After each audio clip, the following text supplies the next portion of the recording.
Today we're going to be talking about El Camino, which may really be one of the only things in the Breaking Bad universe that has really split the fanbase. I'm going to try and address El Camino as a whole, and why specifically I brand it with the term beautiful disaster.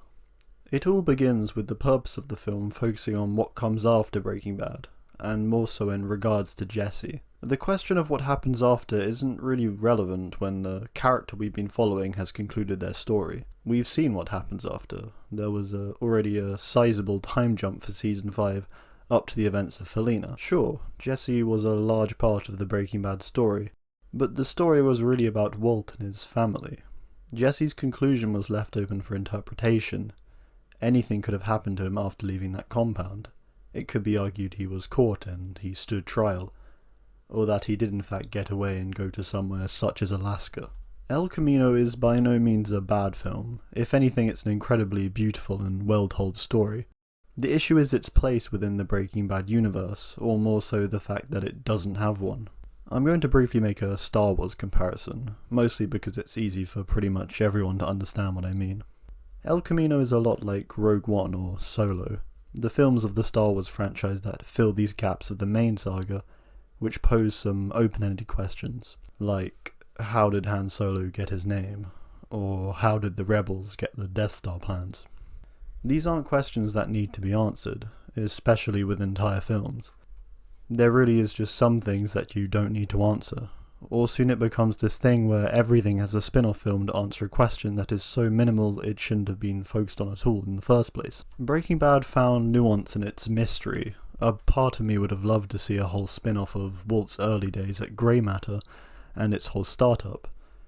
But we don't need to see that to understand how it motivates Walt in Breaking Bad. We have enough to be satisfied with in regards to Walt's contempt for the achievements of his life. Yet there is not enough where we still don't question and think about the logistics of it. It's this balance that has made series like Breaking Bad so effective. There is mystery where appropriate and answers when necessary. We don't get dragged along as an audience or led on. Yet we also don't get shown so much that the mystery depletes and we wonder why we make theories and question it. Because it is simply handed to us on a plate. This is exactly what El Camino is. It answers the question of what happens to Jesse. A question that had enough of an answer in Breaking Bad's finale. He escapes. El Camino as a concept is great, in terms of anticipation. Everyone wanted to know what happened to Jesse, but the truth is no one really wanted to find out. It's this anticipation of what could have happened to Jesse. We never really wanted to literally be shown, because quite frankly the truth is disappointing and arguably uneventful than anything we could have imagined and theorized. What answering a question like this does is put a full stop to an interesting conversation. What could be will always trump what is. This is part of the reason why spin-off series Better Call Saul is so well done. It doesn't spoil what Breaking Bad left. It has become its own entity. It has risen its own questions and theories with minor crossover and answers to questions in Breaking Bad. Another thing I'm a strong believer of is that TV shows and films should never have crossover points. The Breaking Bad universe functions far more effectively as a TV show than it does a film. This is the same with other shows that are planned films, such as The Sopranos or The Walking Dead. I am personally not convinced on how you can match the legacy of something with at least 50 hours worth of content with a 2-hour film. So that's really what I think in regards to El Camino. I'm personally not of the belief that the film felt unrewarding due to quote-unquote Fat Todd, or considerably older Jesse, or bald cap Walt. None of these were issues for me, because I'm aware as a viewer that the series ended 6 years ago and I shouldn't expect it to look the same.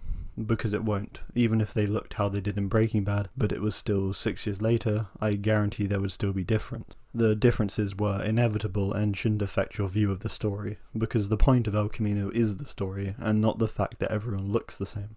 Overall, I think El Camino was a rewarding thing for fans. In my headcanon, we're seeing a dream scenario, or just one of many scenarios that could have played out. I personally separate it from Breaking Bad and Better Call Saul, whilst respecting what it is. But that's just me. The film is a beautiful disaster, an incredible piece of media visually and in storytelling, but disastrous for its repercussions on the Breaking Bad universe and franchise, somewhat spoiling its nuance and mystery. I enjoyed El Camino when it came out, and I enjoy it now, but I find it's better when watching it to separate it from the canon of the Breaking Bad story, to view it as a sole entity that exists only as a goodbye and homage to the longtime fans of Breaking Bad. And I'm okay with that. Thank you for watching. I really hope you've enjoyed. I wanted to share my opinion on this because I'm not really sure how other people feel, to be honest. So please drop a comment and leave a like if you see fit. Thanks and have a good day.